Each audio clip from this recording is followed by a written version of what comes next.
then there weren't more, I would say, than 12 houses.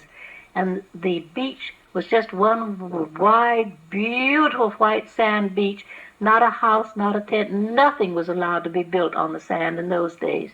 And we used to go down there as soon as school was out. The exodus was marvelous. A great big wagon would come in from the ranch with the horses, and bedding and everything you can think of was piled in there. And the Chinese cook went down, and we went down in the carriage with the horses, and we'd get down there, and then everybody, the boys would go wild. From then on, they never had shoes or stockings on. They were in their bathing suits. They were good swimmers, and they were quite little. I went down there when I was 8 weeks old, so of course I wasn't in swimming. I hope. I don't like it now even. So anyhow, every day, the seine would go out. Two boats would go with what you call the net, but we called it the seine in between, and they'd drag this thing in. And then the Chinese cook and my father, whoever it was, would go down on the beach, and they caught hundreds of fish, the sort that you never see now in the market. And they'd stand there and they'd say, well, they'd have that one, they'd have a red yellowtail, they'd have a croaker, I can't tell you what they'd have. And they'd pay practically nothing for them. 5 cents for a big fish, and the fish were all flapping and fresh, and occasionally there was a lobster, not too often.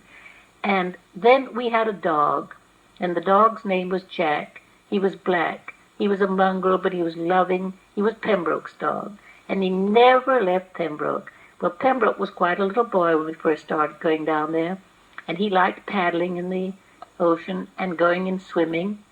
And every time he'd go down to the beach with the dog following and start going in, this dog would bark and rush in and grab him by the seat of his pants and pull him out.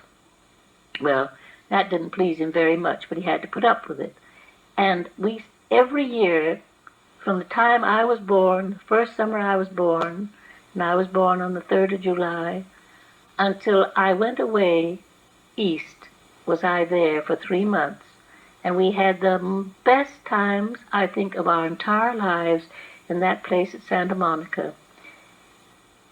Now, I forgot to tell you that in the old house in Los Angeles, well, it wasn't old then, we had 4 parrots, and they were loose in the trees.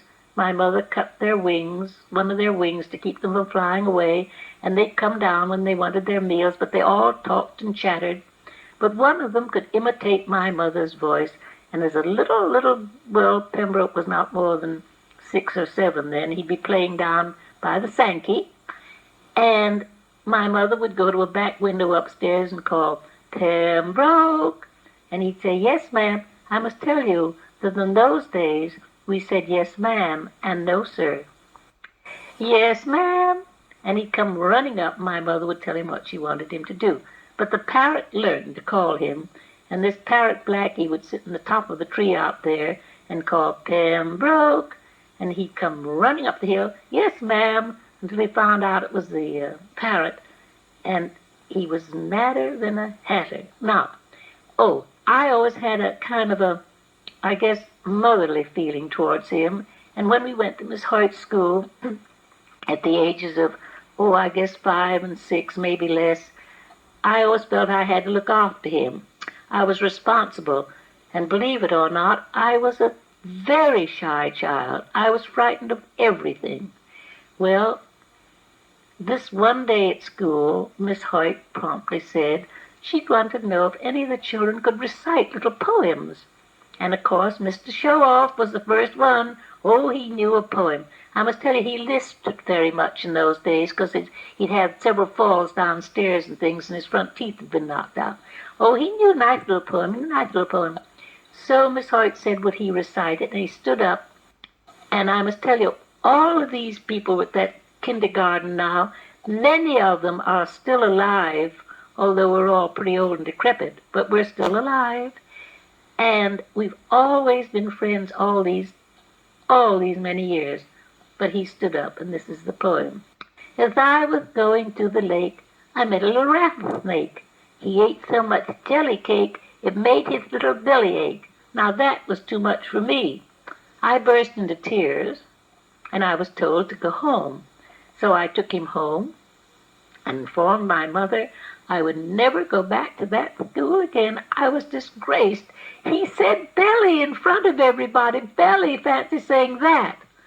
Well, I guess we were different in those days. I don't know. I expect we were. Nowadays, not only would you say it, but you'd show it if you wanted to. And